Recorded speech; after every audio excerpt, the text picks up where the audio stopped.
Hi guys, Julie coming to you with another quick reno update on a blustery Perth winter's day.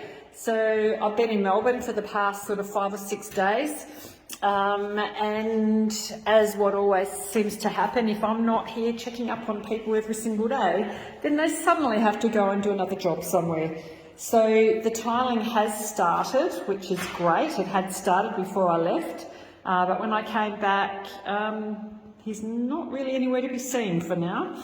I've been on to him and he's coming back. He just went off to do another job. But basically, I just wanted to come to you and say this is a really good reason to be really hands-on or present, I suppose, in your reno, physically present, because this is what happens. They just decide that there's something else more important when you're not here and off they go.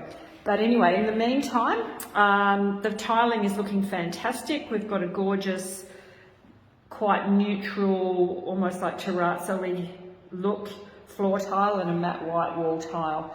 So the ensuite is looking good, just needs some grouting, and then we'll be able to get the glass people in to measure up for the shower screen. And the laundry is also looking pretty good. The tiles look lovely all the way through to the toilet, and the white matte wall tiles again.